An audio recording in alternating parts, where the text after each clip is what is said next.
Глубоко почтенный Хазур, будьте настолько добры, скажите, в чем заключается рост популярности из года в год, изо дня в день ахмадийского движения ислама? Равиль, я думаю, он более осведомлен в этом. Мы это ощущаем, видим, у вас уже более 110 миллионов ваших последователей. Это же очень... 11 миллионов. Да, 11 миллионов. Да. 11 миллионов. Это же говорит о многом, о большом значении ахмадийского движения. So the first part is in fact the first part of the question applies to all religions and all divinely motivated movements in the world. The question is whether our early history, and up to this point in time, resembles the history of great religions, whether they bring a new law, or the great religions which are revived by God by sending divine reformers, or not. If our history is very close and similar to them, then as God treated them, so should He also have treated us. So that shows that it is no compliment to us that we are spreading, it is the compliment to truth. I believe in this. And if they want me to further elaborate this point, I'll do that. Хазур отвечает, что первая часть вопроса о том, почему так быстро растет община, это вопрос относится не только к ахмадийской общине, но ко всем религиям в их начале, так сказать, ко всем реформаторским движениям в их начале. Если мы посмотрим вглубь истории и сравним, какие движения и как они распространялись, и как они росли после того, как их касалось откровения Бога, новый пророк или новый реформатор, то мы увидим, что вот, так сказать, похвала тому, что ахмадийское движение так быстро распространяется по миру и так ахмадийская община быстро растет, это похвала не нам, Ахмадии, но это похвала истине.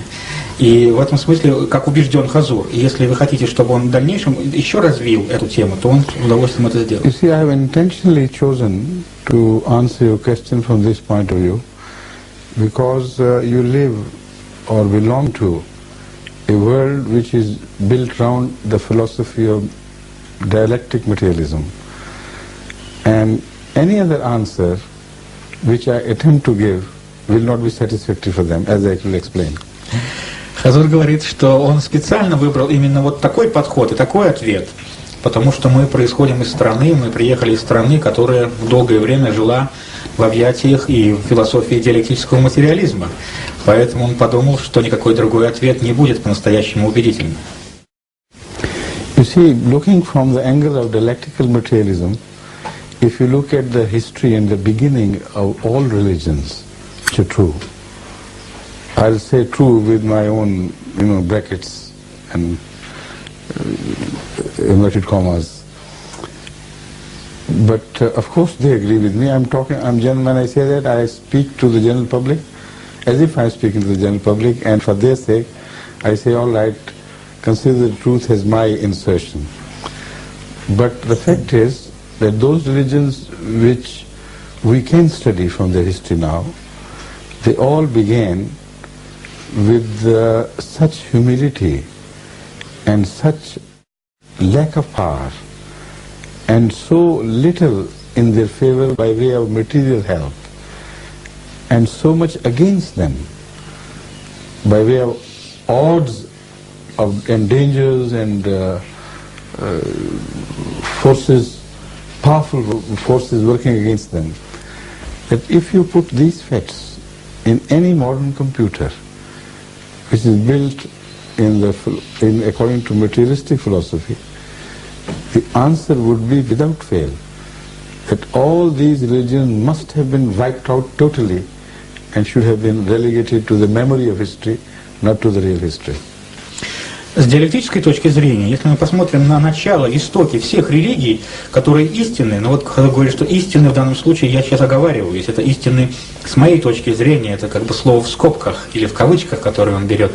Если мы посмотрим на вот истоки всех этих религий, то мы увидим, что религии и их последователи, общины, которые образовывались в связи с этой религией, в их начале были настолько слабыми, смиренными, настолько отсутствовала всякая мощь у них и всякая сила, и всякая материальная поддержка, что если вот все эти данные из всей истории собрать и вложить бы в память современного компьютера с теми же самыми, значит, данными, которые при этом присутствовали в мире, то без всякого сомнения, без всякой ошибки компьютер выдал бы ответ, что по всем законам диалектики эти движения должны были обречены быть на исчезновение и забвение в самом начале, и они были похоронены в истории.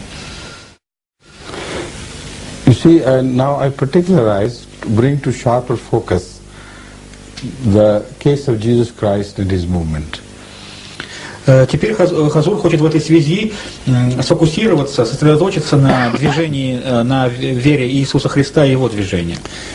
And also, I am doing it to bring to the focus of attention the Ahmadiyya history, because we believe that we are being unrolled again as a movement on the pattern of Christianity. Not Christianity, but on the pattern of Christianity. That is why the founder was predicted and was prophesied to be entitled as the second Messiah. И Хазур выбирает именно этот пример, потому что он очень много может раскрыть на современную историю Ахмадията, Ахмадийской общины и Ахмадийского движения. Потому что, поскольку мы верим, что основатель этой общины является вторым пришествием Мессии всех религий, то есть в этом смысле вторым пришествием Иисуса Христа, то наша община, она в некоторых чертах, философских чертах, так сказать, в связи с миром и отношении к миру, повторяет ту судьбу, которую испытывала община первых христиан. You see, the Christian message, the message of Christ, cannot be understood at all through the philosophy of scientific and dialectical materialism, because his slogan was against the current of the society. It was not a rebellion against an oppression, for which there was ground prepared for people to join hand and for a movement to start potentially. It was exactly the opposite. For instance, the Jewish people who were oppressed by the Roman Empire, his message was not that of a rebellion, which was already popular, which message, even if a weak man had started, could find favor. And gradually that movement could be successful. Like the message of Marxism, Leninism found favor in Russia. So there were potential qualities of that message which should ultimately, after a long struggle and bloodshed, should have gained supremacy over the society. But in the case of Jesus Christ, he was the most unpopular among the masses. The masses needed a rebellious leader. That was the reason why he hated him so much. Если рассмотреть историю Иисуса Христа с точки зрения диалектики и вообще материализма, то никакого ответа мы не получим, потому что с этой точки зрения она совершенно бессмысленна, потому что его благовестие призывало к тому, что совершенно противоречило общественному мнению и вообще тем чувствам, которые в этом современном ему обществе существовали. Общество было готово к мятежу против римлян. И поэтому, если бы он хотел просто добиться популярности, ему достаточно было поддержать это стремление, так сказать, масс к мятежу и бунту, и стать мятежным, так сказать, руководителем, и его поддержали бы очень многие, так сказать, люди, вся Иудея поддержала бы его. Но он учил совершенно противоположному. Он учил смирению, то есть он учил совершенно вопреки основному течению общественной мысли своего времени. И если бы, скажем, он говорил о мятеже и призывал к бунту против римлян, то в таком случае даже самый слабый человек нашел бы огромную поддержку и стал бы очень популярен. So his message was not only unpopular, but so weak and so feeble that there seems to be no reason for it to flourish and spread unless it had the backing of a very powerful authority behind.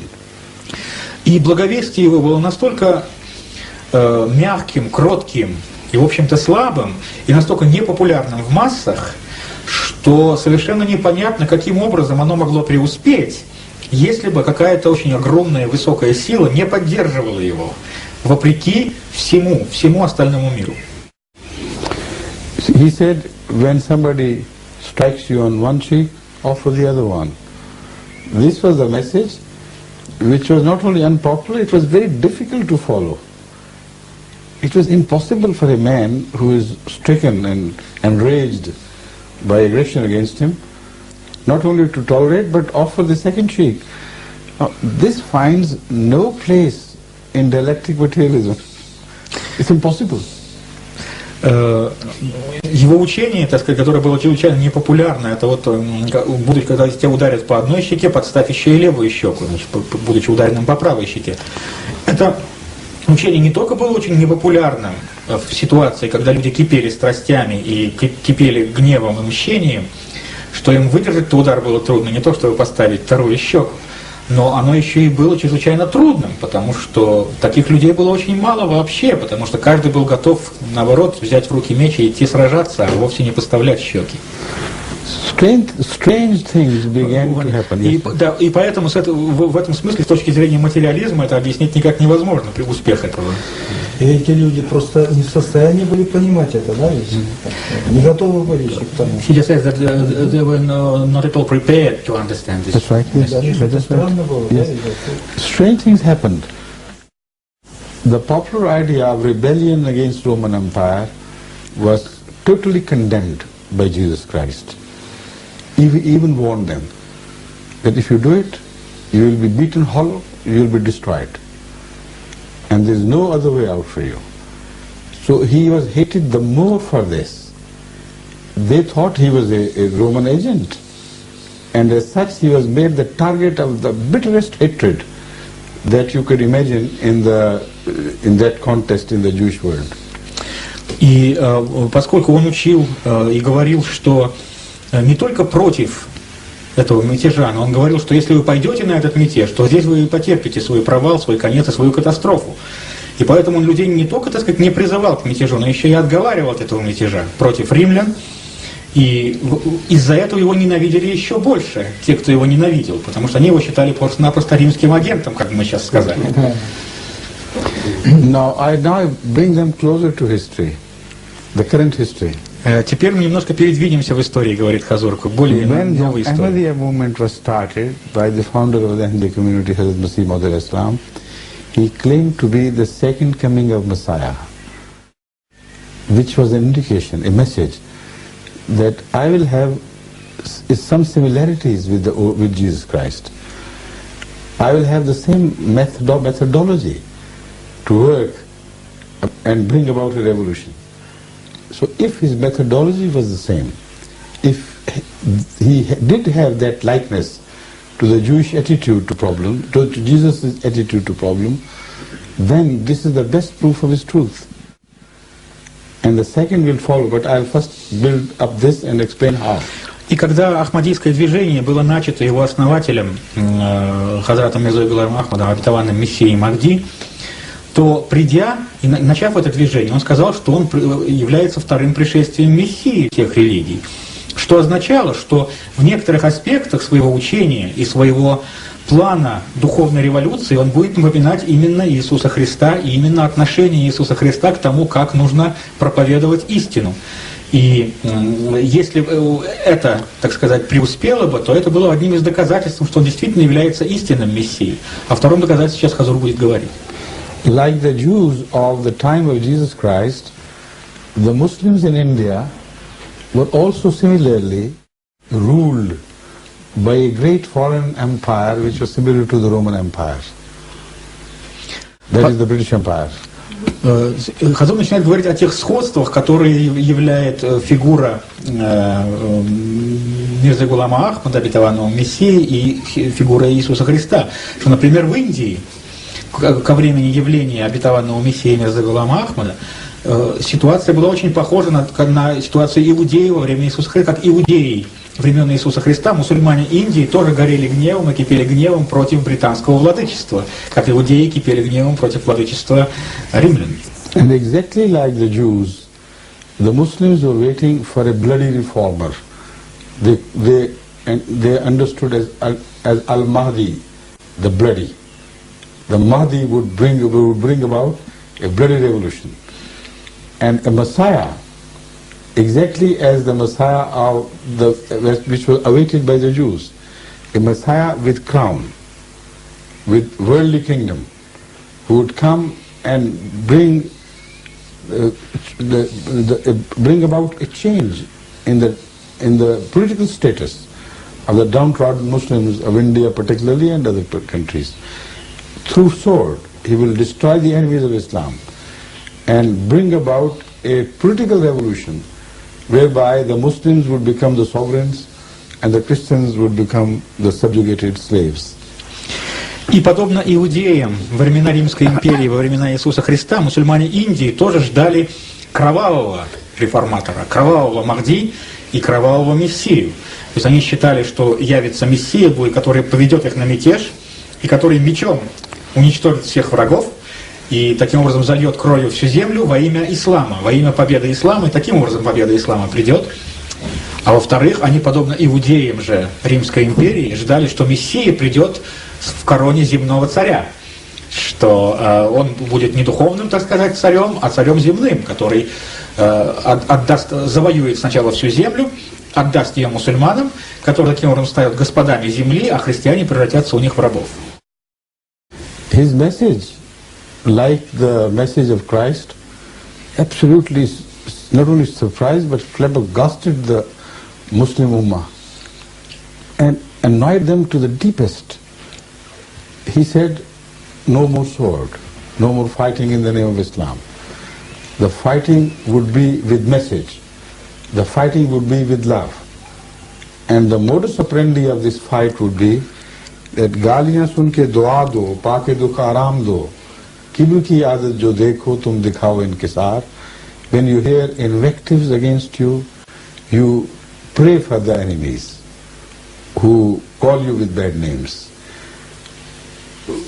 पाके दुख आराम दो, when they hurt you, you try to comfort them. And when you see arrogance, you behave more weakly towards them. That is the weapon which is going to succeed. As far as your material rebellion against this empire is concerned, God has told me that now whenever you go to raise arms, physical arms against them, you will be roundly beaten and will be worse off than before. So this is exactly the role which was played by Jesus Christ in the Jewish context of that period, which Hazrat Mirza Ghulam Ahmad played in the Muslim context of this period. И подобно благовестию Иисуса, которое так поразило иудеев, которые ждали совсем другого призыва, также благовестие Мирзы Гулама Ахмада, обетованного Мессии, привело в столбняк мусульман его времени и разгневало их до последнего, раздражило до последнего, потому что они-то ждали, что его сейчас поведут с мечом на завоевание, а весь звучало так: нет больше меча, не нужно больше мечей, не нужно больше крови, не нужно больше убийств во имя ислама. И даже, значит, стихотворение, которое было сложено, звучало так, что если враг оскорбляет тебя, молись за него. Если он ударяет тебя, постарайся высказать к нему сострадание. А если он высказывает надменность, ну что же, показывай свою кротость. И вот это движение, которое было начато такими словами, оно было настолько уж практически во всех деталях и во всех чертах напоминало и послание, и судьбу Иисуса во времена иудеев, во времена фарисеев. Now this message was so loathsome to the Muslim Ummah as a whole, and particularly the clergy, the Muslim leadership, that they were inflamed, just put on fire. And they called him with the wildest abuses they could think of. And then religiously an edict was issued against him and his followers, which was signed by the Muslim clergy from south of India to the northernmost parts of Arabia. All the scholars worth the song signed this edict, declaring his life to be forfeit, declaring that anybody who murders him will go straight to heaven, and declaring that all his followers, their property, etc., are forfeit in the name of God, and any Muslim can have access to that. Their marriages are annulled, and they have no right to live in any way in this world.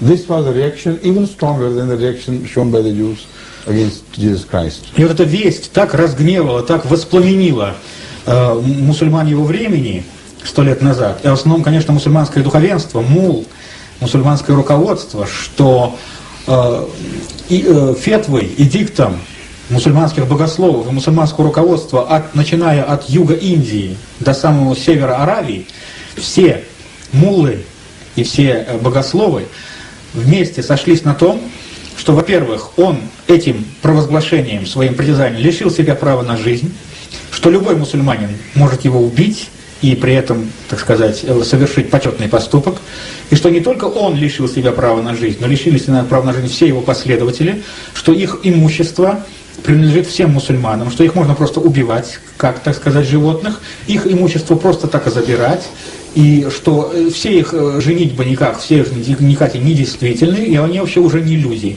Вот такой был ответ во времена Мирза Гулама Ахмада мусульманского духовенства на его учение, который гораздо сильнее, вообще говоря, того, что испытал Иисус Христос в свое время.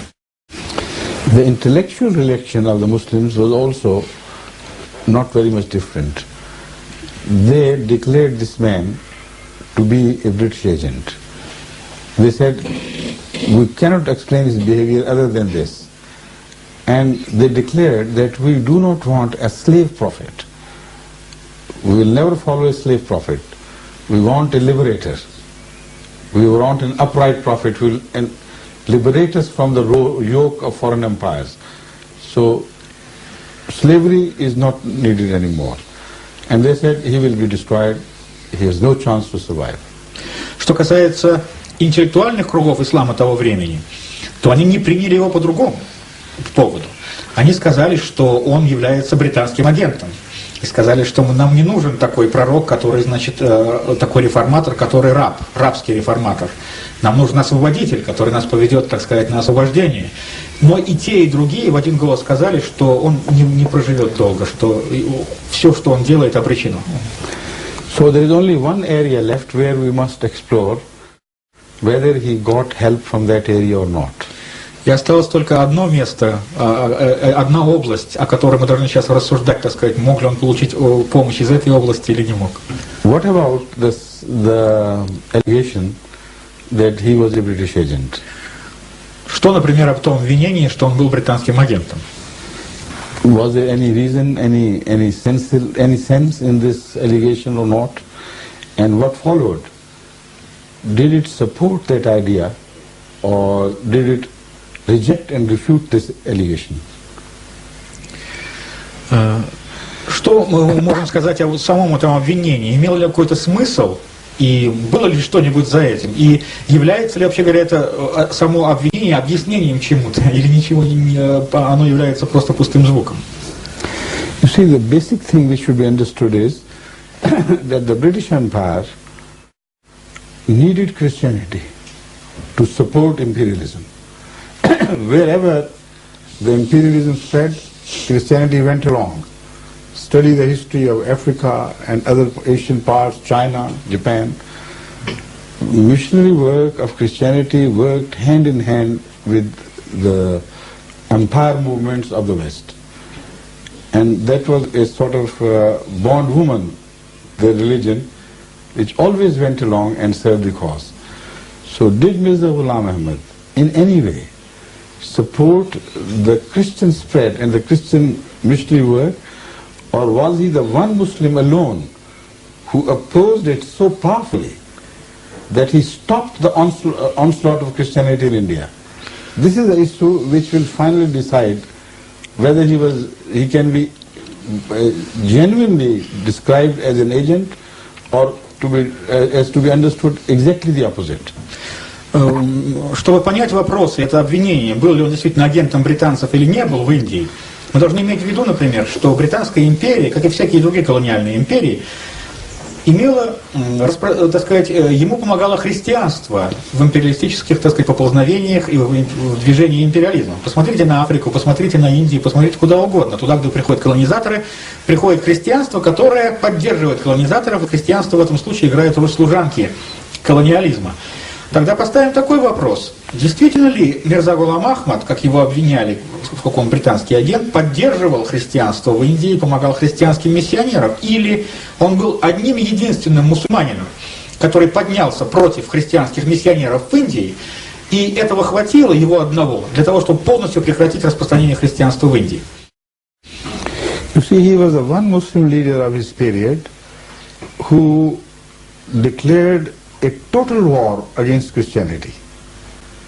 A war so powerful and supported with such new weaponry that rendered the Christian missionary movements totally helpless. And they admitted it in so many words, that but for Mirza Ghulam Ahmad of Qadian, India would have become Christians very quickly. What he did mainly was that he declared Jesus Christ, the so-called Son of God, to be dead. He declared it on the authority of the Quran, on the authority of the Bible itself, and on the authority of common sense. So, what was he working for? When he started an onslaught on Christianity, was he a British agent? And again, this very declaration of Jesus being dead inflamed the Muslims further. So he could not serve any cause among a people who had made him the most hunted man. What agency could he serve? What agency could he what purpose could he have served? When every claim that he made him further most unpopular man in not among the Muslims but also among other nations of India. Он один-единственный человек, один-единственный мусульманин Индии, который поднялся как стена против распространения христианского миссионерства, и не только поднялся как стена, но совершил ответную контратаку. И такую мощную, что впоследствии христианские миссионеры просто в многих словах признавались, что если бы не Мирза Гулам Ахмад, Индии, так сказать, в Индии бы очень серьезно и сильно распространилось уже давно христианство. А что такое? Каким образом он это сделал? Ну, первое, он сказал, что Иисус Христос, так называемый Сын Божий, он на самом деле мертв и похоронен. Таким образом, значит, это было мощное совершенно такое заявление, которое остановило распространение христианства, потому что христианские миссионеры не знали, что ответить, ибо это были не просто слова, а он приводил доказательства из Священного Корана, Евангелия и Библии, а также и другие доказательства. Но при этом, значит, он не мог быть британским агентом, который выступает против самого сердца, так сказать, колониальной духовности. А второе, что он этим своим заявлением, что Иисус мертв, на самом деле еще более распалил мусульман. Казалось бы, он их не умиротворил, а еще более распалил. То есть этот человек, на которого охотились с обоих сторон, и с стороны христианства, и с стороны мусульман, с точки зрения, так сказать, материальной и обычной логики, просто никак не мог выжить. Извините, как бы христиан он обезоружил, да? He's putting the question that whether he understands it right, that he actually took the weaponry of Christianity and left Christianity unarmed. That's right. This is exactly what happened. He hit at the crux of Christianity and broke the cross. When you declare that Jesus is not alive, he died an ordinary death. When you declare that he did not die upon cross, but was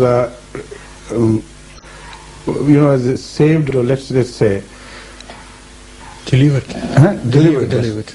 alive from the cross and lived a normal life like a prophet, the entire edifice of Christianity collapses to nothingness. Это очень правильный вопрос, и ответ действительно является «да», что не только оружие это было убрано из рук христианства, но еще и был сокрушен, таким образом сама идея креста была сокрушена. Потому что если Христос не умер на кресте, а был избавлен от смерти на кресте, то рушится вся логическая постройка христианства.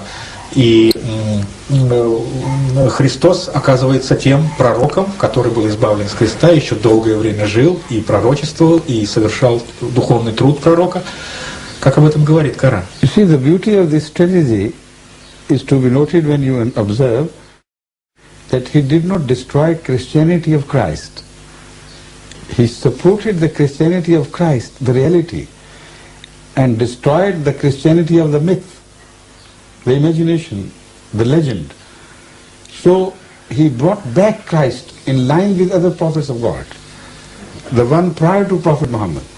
And that is how he made us love him the more instead of abandoning him as a false person. И нужно отметить, что Мирза Гулам Ахмад не нападал на христианство Христа. Он нападал, то есть на истинное христианство, тому, которому учил сам Иисус. Он нападал на миф христианства, на легенду, на созданную после Христа христианство, которое очень мало отношения имело к тому учению, которому учил Христос. И так, что таким образом он спас христианство Христа, вернул Христа в линию, в ряд тех пророков, которых посылал Бог, и тем самым заставил нас любить Иисуса как пророка еще больше, чем его любили до сих пор, как живого человека. As our honored guest has very wisely summarized the thing, summed it up, he practically disarmed the Christianity, totally disarmed. And they had nothing to fight with. The result still is that the Christian missionaries, when they come to know that it is Ahmadis they are speaking to, they pack up and run away. И действительно, как вы верно сказали, он именно обезоружил христианство и христианских миссионеров, потому что с тех пор, например, христианские миссионеры, если куда-то приезжали в Индию и знали, что рядом где-то близко есть Ахмадия, они даже не разворачивали чемоданов, они сразу собирались и уезжали, потому что им нечем было ответить. As for his second instruction to the world of Islam, that this is no time for fighting with weapons. This time with fighting with powerful ideas. And if you do not abandon this stupid idea of bringing about a revolution through armed rebellions, then you will be beaten up. The history ever since the time of Prophet Hazrat Mirza Ghulam Muhammad proves him to be 100% correct. The conquest of the Eastern Europe by Turkey, the successful defense of the Muslim world by Turkey came to an end from then on. Because every time they raised arms, they were destroyed. The Muslim empire began to crumble down. Whenever a rebellion was started, either in India or in Syria or anywhere else, it came to no end, no fruition. So what happened in Baghdad, what happened elsewhere in the world, this is a prophecy which was based in fact on the prophecy of Prophet Muhammad sallallahu alaihi wasallam. But I will not discuss that in detail. Now sum it up. Ну, а что насчет второй части, что Мирза Гулам Ахмад сказал, что сейчас не время, и больше не время будет воевать оружием, больше не время будет воевать мечом, что настало время воевать благовестием, могучими идеями, убеждением и доводами. Посмотрите, что происходит с тех самых пор, когда он высказал это пророчество, что меч уже больше не будет побеждать во имя ислама. С самого того времени этого пророчества, это действительно правда каждую минуту, уже 100 лет, что с того самого времени начались неудачи Османской империи, которая не смогла защитить мусульманский мир и распалась. Все мусульманские империи распались, и везде, где бы ни начиналась борьба мусульман с помощью оружия, везде они терпели поражение за поражением, в Сирии, в Палестине, везде абсолютно. То есть настолько это было пророчество точное, и настолько оно точно уже больше, чем 100 лет исполняется. Now to sum up, this movement started by Hazrat Mirza Ghulam Ahmad had no chance of survival, materialistically speaking. He turned the people, the masses against him. He turned the British Empire against him. He turned the Muslim governments against him by declaring that you will meet no success if you go on. And also he went on declaring such unpopular views as made Hindus his enemies and others, religious leaders in India. he was abandoned by his own family. His case was even worse than Jesus Christ. Yet what happened? Who brought about the revolution of Christianity to succeed and to flourish and to emerge supreme? In the teeth of the bitterest opposition by the Roman emperors, like for instance what Nero did to Christians, what Diocletian did to Christians, Christianity continued to spread. That shows a supreme hand working from behind. That showed that God is responsible for this victory and not they themselves. Because if man had invented this scheme, he should have invented popular views, not unpopular views to succeed.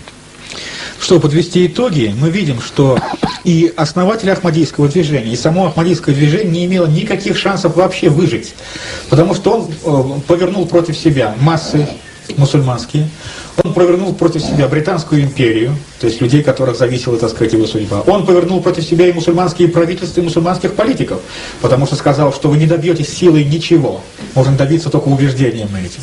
Более того, высказывая свои взгляды, он постановил против себя индусов Индии, христиан Индии и все остальные конфессии Индии.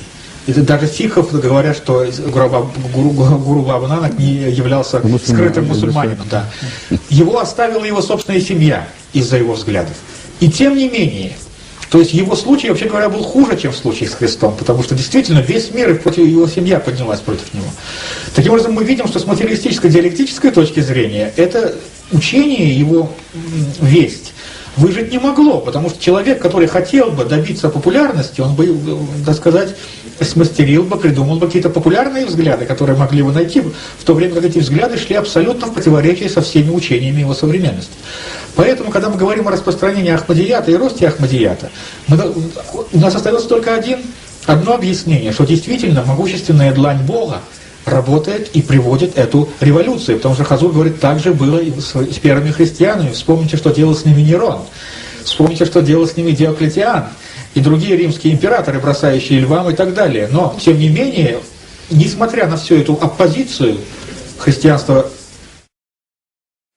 распространялось именно потому, что было поддержано рукой Бога в те ранние времена. So whatever was being unfolded in Qadian and from Qadian was similar only, exactly, to what got unfolded in Judea at the time of Jesus Christ. This is the proof of their similarity. What followed is also so similar. Instead of being destroyed and annihilated, every time they were opposed, they grew larger. And this is what we see today, as he has asked, I come to the conclusion, is in fact exactly what was promised to Hazrat Mirza Ghulam Ahmad. God addressed him, I said, and it said, God sent a warner, and the people of the world have rejected. But God has accepted that warner, He sent Himself. And He will see to it that His message goes to all the corners of the earth. Then He informed him that मैं तेरी तबलीग को ज़मीन के किनारों तक पहुँचाऊँगा. You can't do it, but I will see to it that your message reaches the corners of the earth. Then he was told about Russia. At that time, the Tsarist Empire was equal to the British, if not even superior. It was there were two great empires in the world: the Tsarist Empire of USSR and the British Empire. And he said, I see the downfall of Tsar. God has shown me. And God has shown me that a time would come when the Tsar would be seen in the most miserable state that man can witness. And he was still talking as if, they say out of his hat. There was no reason why he should have said that. And then he said, God has shown me that those who belong to my views and my followers, become my followers, they are like the sand particles in USSR. So who was showing these things to him? The one who was speaking, he was responsible for bringing about this, what they see today. And within this 100 years, instead of Ahmadiyya community being destroyed, it is already rooted in 134 countries of the world. 34? 130 now, yes, latest. Yes. Таким образом, вот то, что началось в Кадиане 100 лет назад, может найти историческую параллель только то, что началось в Назарете 2000 лет назад. Такое же движение, с такой же оппозицией и с таким же распространением. И по всем обстоятельствам оно должно было просто исчезнуть и быть стертым с лица земли. Но было откровение Мирза Гулама Ахмаду, одно из многих откровений, в котором Аллах сказал ему, что оно звучало так, что Аллах послал предостерегающего, но мир отверг его. Тем не менее, я сделаю так, что твоя весть достигнет всех концов и всех углов мира. И второе откровение говорило, что ты сам на это не способен.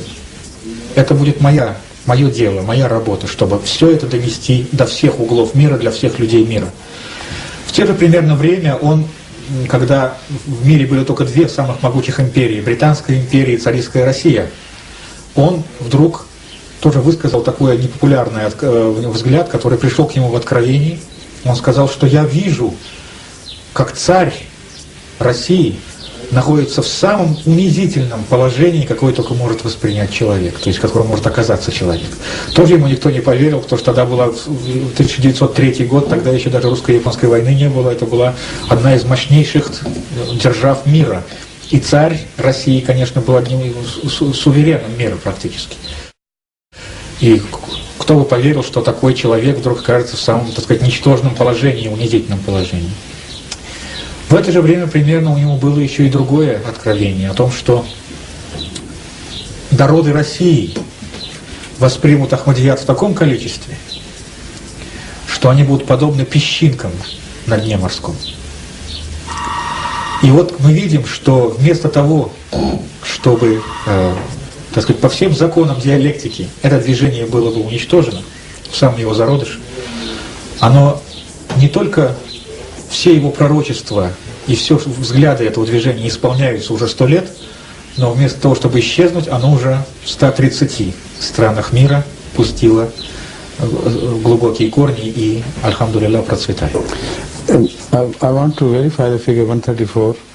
I was told by Majid once that the present number of countries where Ahmadiyyat has got rooted now is 130. Is that correct? Yes, because some states of CIS also is... Yes, of course, but this is correct. Yes. Да, немножко уточнили, 134 страны, потому что мы считаем и новые государства на территории бывшего СССР, но 134 страны уже.